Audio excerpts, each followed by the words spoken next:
اگر آپ کو میری یہ ویڈیو پسند آئے تو like, comment and share, subscribe کرنا مت بھولیے۔ یوسف اٹھ کر وضو کے لیے غسل خانے چلا گیا۔ وضو کے بعد وہ اس بڑے کمرے میں نماز کے لیے کھڑا ہو گیا جہاں اس نے اپنی ماں کے ساتھ فہمیدہ اور اس کے عزیزوں کو پہلی بار دیکھا تھا۔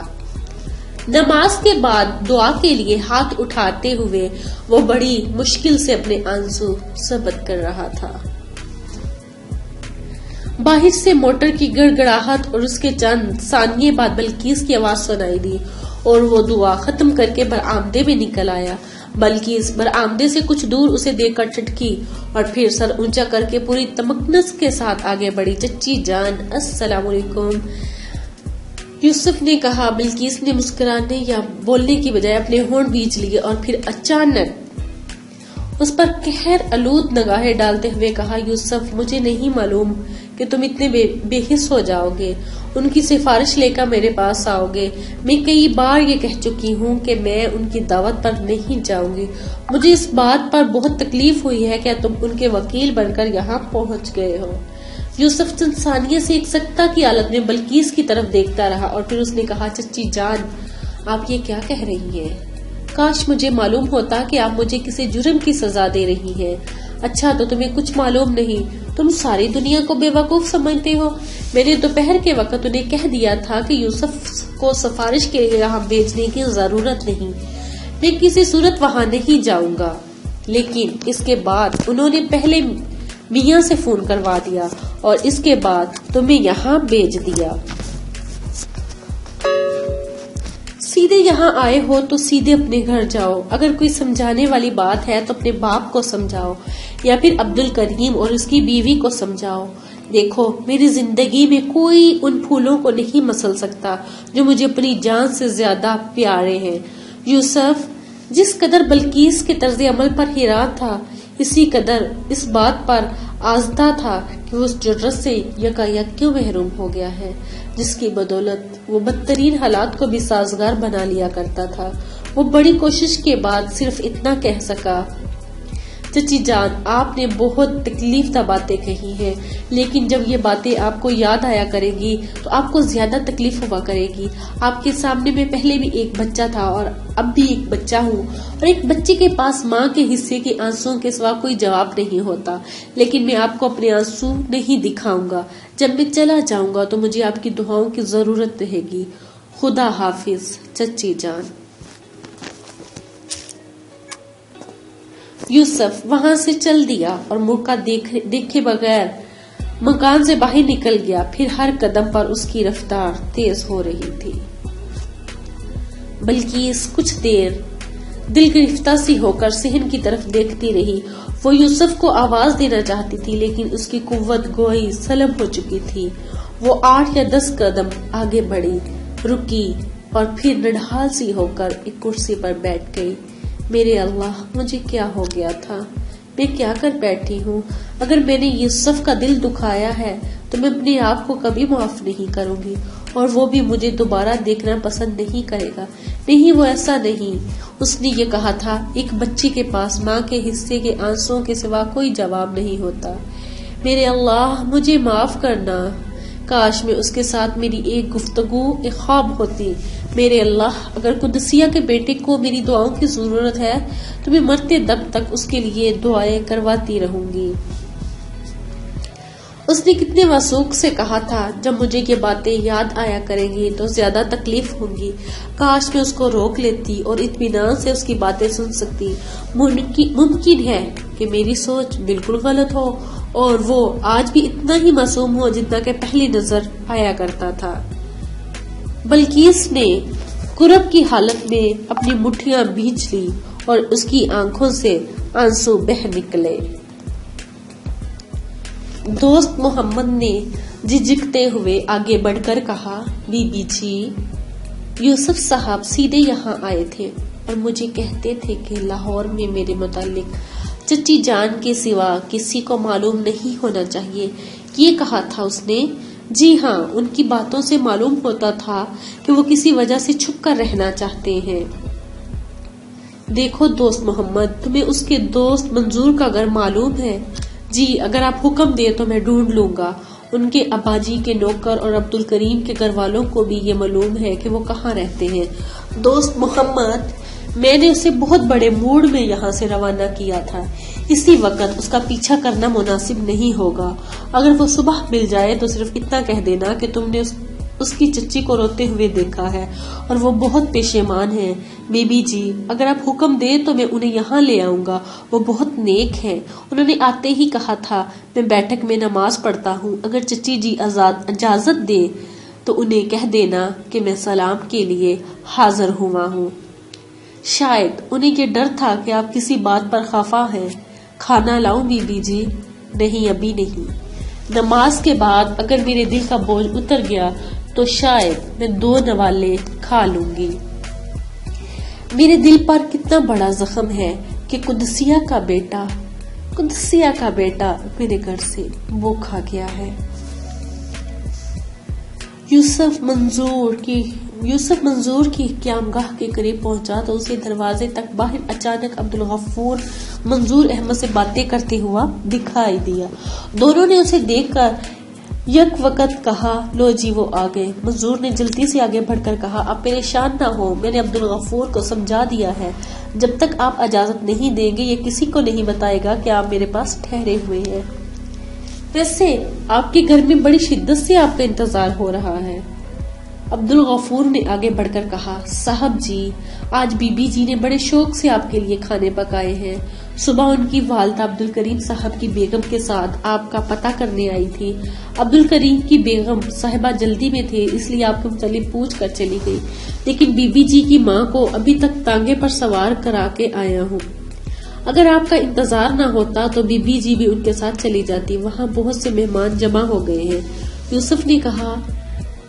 اب یوسف پوچھ رہا ہے، ابا جی گھر پر ہیں؟ جی ہاں۔ اچھا تم گھر جاؤ اور وہاں یہ کہہ دو کہ میں کچھ دیر تک آ جاؤں گا اور کھانا وہیں کھاؤں گا۔ منظور احمد نے پوچھا، آپ واقعی گھر جائیں گے؟ ہاں منظور، میں نے سوچا ہے مجھے حالات سے بھاگنے کی بجائے ان کا سامنا کرنا چاہیے۔ عبدالغفور نے کہا، بی بی جی نے آپ کے لیے پلاؤ پکایا ہے، وہ کہتی تھی کہ آپ کو پلاؤ بہت پسند ہے۔ میں آپ کے لیے بڑا اچھا گوشت لایا تھا، اگر آپ کو دیر ہو گئی تو میں آپ کا انتظار کروں گا۔ میں آپ کی سائیکل یہیں چھوڑ جاتا ہوں اور آپ کا سامان تانگے پر لے جاتا ہوں۔ یوسف نے کہا، نہیں، ابھی میرا سامان یہیں رہے گا صاحب، پھر بھی آپ کی سائیکل ضرورت ہوگی، اس لیے میں تانگے پر یا پیدل چلا جاؤں گا۔ یوسف نے اسے 1 روپیہ نکال کر دیتے ہوئے کہا، اچھا تم جاؤ اور میرا انتظار کرنے کی بجائے کھانا ہاٹ کیس میں رکھ دینا۔ ہو سکتا ہے منظور صاحب کے ساتھ باتوں میں کچھ دیر لگ جائے اور پھر میں انہیں بھی ساتھ لیتا آؤں۔ ابا جی اور امی کو میرا سلام کہہ دینا۔ منصور نے کہا، یوسف صاحب مجھے یقین تھا کہ آپ وہاں سے کھانا کھائے بغیر نہیں آئیں گے، اس لیے میں نے یہاں آتے ہی کھا لیا تھا۔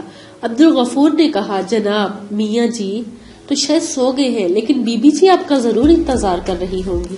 منظور صاحب آپ نے کھانا کھا لیا ہے تو یوسف صاحب کے ساتھ آ جائیں، وہاں آپ کو بڑے لذیذ کباب ملیں گے۔ یار عبدالغفور، کباب تو تمہارے بنائے ہوئے بہت لذیذ ہوتے ہیں، لیکن آج میرے نوکر دین محمد نے بھی کچھ کاریگری دکھائی تھی۔ خیال تھا کہ شاید یوسف صاحب یہاں سے کھانا کھا کر اس کی تعریف کریں گے، اس لیے میں نے خوب کھایا ہے۔ اب میں یوسف صاحب کو دروازے پر چھوڑ کر واپس آ جاؤں گا۔ مجھے واقعی افسوس ہو رہا ہے کہ میں نے اپنے پیٹ میں کچھ خالی جگہ کیوں نہیں رکھی۔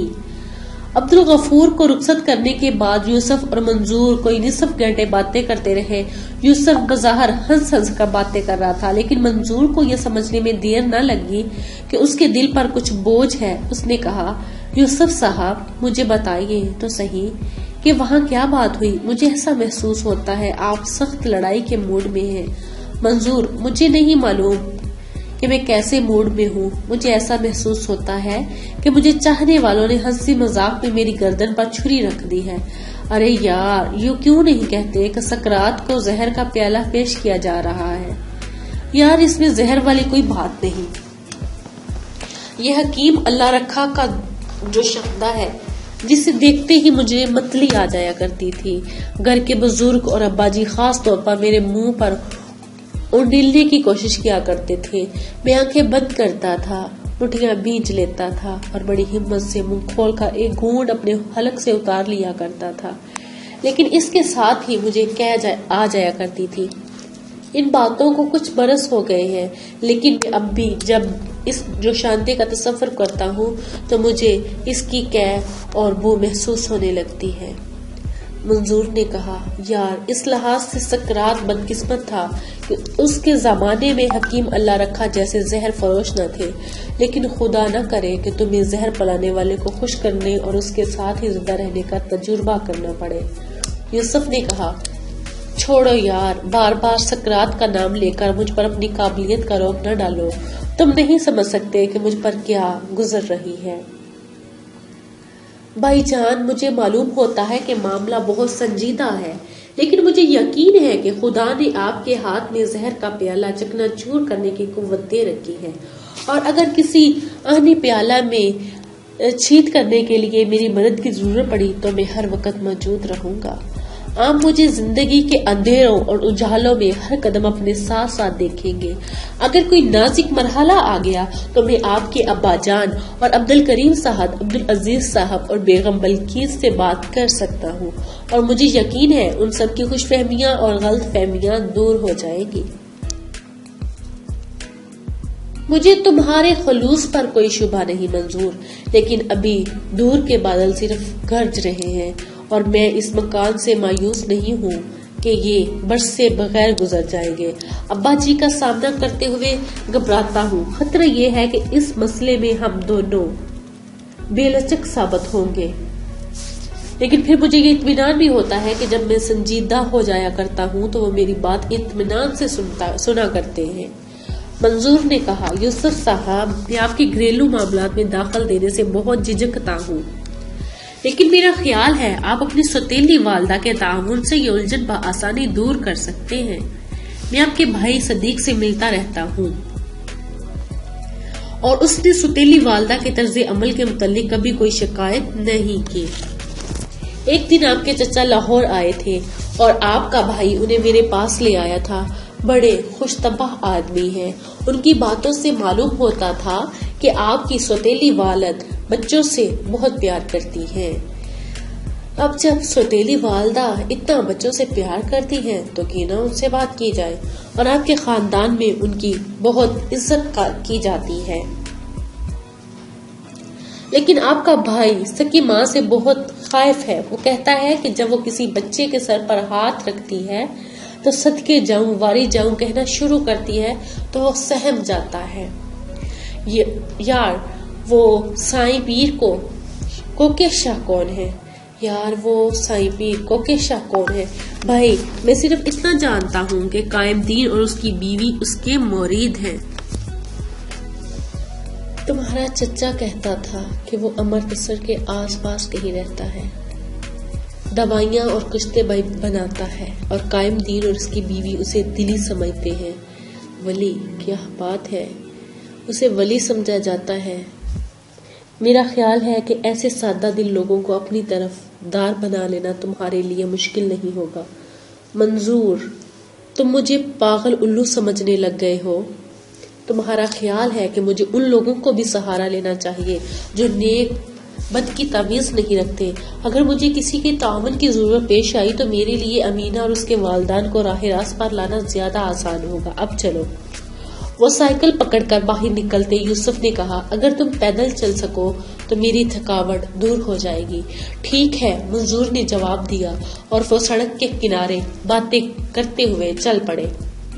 گھر کے قریب پہنچ کر یوسف نے منظور کو رخصت کیا اور آگے بڑھ کر دروازے کی زنجیر کھٹکھٹاتے ہی لگا تھا کہ اندر سے کنڈی کھلنے کی آواز آئی۔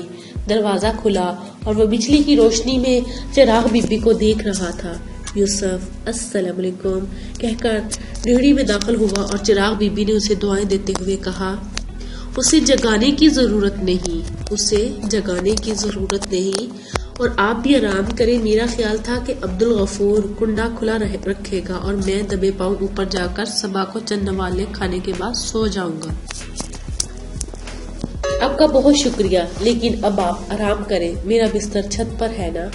ہاں ابھی گرمی تو نہیں اتنی آئی، لیکن میں نے تمہارا بستر اوپر لگوا دیا تھا۔ بہت اچھا، میں ہاٹ کیس میں لے جاؤں گا۔ میں نے کباب میں بھی پلاؤ کے ساتھ ہاٹ کیس میں رکھ دیا ہے۔ امید ہے تم دونوں چیزیں پسند کرو گے، اور میں اس بات پر خوش ہوں کہ تم کہیں باہر سے کھانا نہیں کھا کے آئے، ورنہ مجھے بہت افسوس ہوتا۔ چند منٹ بعد یوسف اپنے بستر پر ہاٹ کیس کھول رہا تھا۔ پلاؤ کے 2 لقمے کھانے کے بعد اسے فوری طور پر پانی کی ضرورت محسوس ہوئی۔ وہ نیچے اترا اور اس نے دوسری چھت کے زینے کے قریب مٹی کی صراحی سے ٹھنڈے پانی کا ایک گلاس بھر کر منہ کو لگایا، اور پھر صراحی اور گلاس اٹھا کر اوپر چلا گیا۔ لیکن زینہ عبور کرتے ہی اسے تلخی محسوس ہوئی، اور اس نے یکے بعد دیگرے پانی کے 2 اور گلاس بھر کر پی لیے۔ پھر وہ ایک اور کباب نکال کر چکھنے لگا تو اسے محسوس ہوا کہ اسے مزید پانی کی ضرورت ہے۔ اس نے کباب رکھ دیا اور گلاس بھر کے پانی کی بجائے دونوں ہاتھوں سے صراحی اٹھا کر منہ کو لگا لی۔ ایسا محسوس ہوتا تھا کہ اس کے اندر کوئی آگ ہے جو ٹھنڈے پانی سے بجھ رہی ہے۔ اس نے صراحی حلق میں انڈیل لی، اور پھر اچانک اسے زور سے کہہ آئی۔ وہ نکاہت کے باعث لیٹ جانا چاہتا تھا، لیکن اچانک اسے خیال آیا کہ وہ کسی زہر کے اثر سے مر رہا ہے، اور زہر اس کے کھانے میں تھا۔ زیادہ پانی پینے اور فوراً کہہ کرنے کے باعث وہ بچ گیا تھا، لیکن زہر کا اثر بھی ابھی تک زائل نہیں ہوا۔ اگر وہ چند نوالے اور کھا لیتا تو اب تک وہ ختم ہو گیا ہوتا۔ موت کے خوف سے اس پر کپ کپاہٹ طاری ہو گئی۔ ابھی تک پیاس سے اس کا سینہ جل رہا تھا۔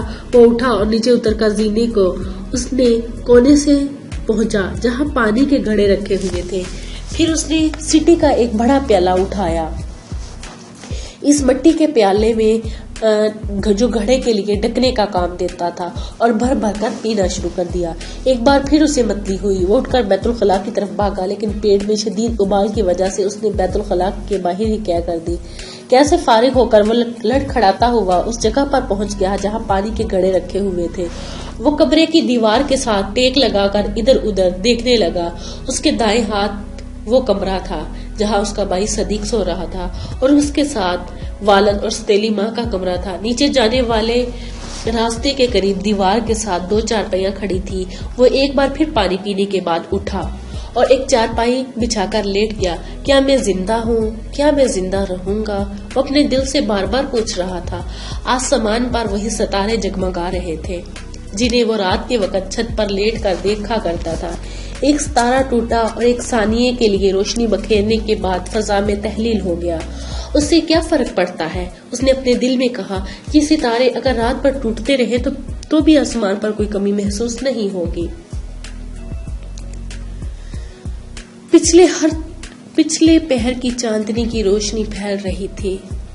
اچانک اسے محسوس ہوا کہ کوئی دوسری چھت کے زینے پر چڑھ رہا ہے، اور اس نے یہ محسوس کیا کہ اس کے جسم کی نکاہت آنکھوں تک جا چکی ہے، لیکن چھت کے قریب پہنچ کر چڑھنے والا متحرک سایہ اسے صاف طور پر نظر آنے لگا۔ وہ اٹھا اور درمیانے جنگلے کے ساتھ چلتا ہوا بالائی منزل کی سیڑھی کے قریب پہنچ گیا۔ پھر جب وہ جنگلے کا سہارا لے کر اوپر کی طرف دیکھ رہا تھا تو اس کی ستیلی ماں ایک ہاتھ میں ہارڈ کیس اور دوسرے ہاتھ میں وہ ڈبہ اٹھائے نیچے آ رہی تھی جس میں اس نے پلاؤ کے 2 لقمے کھائے تھے۔ وہ اچانک یوسف کو سامنے دیکھ کر ٹھٹکی، لیکن یوسف نے آگے بڑھ کر کہا، آپ کیوں تکلیف کرتی ہیں؟ میں نے ابھی کھانا ختم نہیں کیا تھا۔ وہ تو پیاس لگ گئی تھی، صراحی میں پانی شاید کم تھا، اس لیے مجھے نیچے آنا پڑا۔ لائیے میں اپنا کھانا اطمینان سے ختم کر دوں گا۔ بستر اس سے کہ کوئی جواب دیتی اس نے اپنے ہاتھوں سے ہارڈ کیس اور ڈبہ جس میں اس نے پلاؤ کھایا تھا پکڑ لیا۔ یوسف، اس نے ڈوبتی ہوئی آواز میں کہا، تم ٹھیک ہو نا؟ ہاں میں ٹھیک ہوں، بالکل ٹھیک ہوں۔ مجھ سے یہ غلطی ہوئی کہ میں نے اپنی پیاس بجھانے کی بجائے کھانا شروع کر دیا تھا۔ یہ پلاؤ اتنا لذیذ ہے کہ میں اس کا ایک دانہ بھی ضائع نہیں کرنا چاہتا۔ آپ آرام کریں، اب ہنکی بھی ہو گئی ہے، میں نیچے جا کر کھانے کے بعد آرام سے سو جاؤں گا۔ یوسف، تمہاری طبیعت ٹھیک نہیں، جب میں پیٹ بھر کر کھا لوں گا تو میری طبیعت بالکل ٹھیک ہو جائے گی۔ آپ جائیں، آرام کریں، مجھے ڈر ہے کہ وہ سب جاگ جائیں گے اور میرے حصے کا کھانا چھین لیں گے۔ یوسف اسے کچھ اور کہنے کا موقع دیے بغیر مڑا اور چند قدم دور نیچے جانے والے زینے میں غائب ہو گیا۔ چراغ بی بی خوف سے لرزتی ہوئی جنگلے سے نیچے دیکھنے لگی۔ اسے پہلے ہینڈ پمپ چلنے کی آواز آئی، پھر اسے یہ محسوس ہوا کہ یوسف کہہ کر رہا ہے۔ اس کے بعد خاموشی چھا گئی. خاموشی کے بعد یہ 2-3 منٹ اسے انتہائی خوفناک محسوس ہوئے. وہ آہستہ آہستہ آگے بڑھی اور زینے کے ساتھ بجلی کا بٹن دبا کر نیچے اترنے لگی.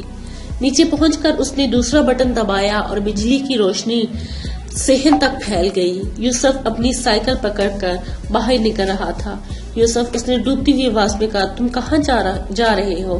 یوسف نے مڑے بغیر جواب دیا، اب کا لذیذ پلاؤ چکھتے ہی مجھے جو پیاس ہوئی ہے وہ گھر کے پانی سے نہیں بجھ سکی، اس لیے دریا کے کنارے کھلی ہوا میں یہ کھانا اطمینان سے ختم کروں گا.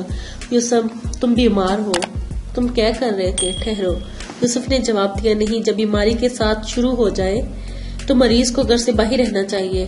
آپ کو اوپر کی چھت اور درمیانی چھت پر گھڑے رکھنے والی جگہ اور یہاں نلکے کے آس پاس اچھی طرح صفائی کروانی چاہیے، اور وہ برتن اچھی طرح صاف کر لیجیے جن میں میرے لیے لذیذ کھانے تیار کیے گئے تھے، تاکہ بیماری کا اثر کسی اور تک نہ پہنچ سکے. اگر میں گھر نہ آ سکا تو یہ پائے، اس سے بہتر ہاٹ گیس یہاں پہنچ جائے گا. چراغ بی بی کو ایسا محسوس ہوا جیسے اس کی ٹانگیں اس کا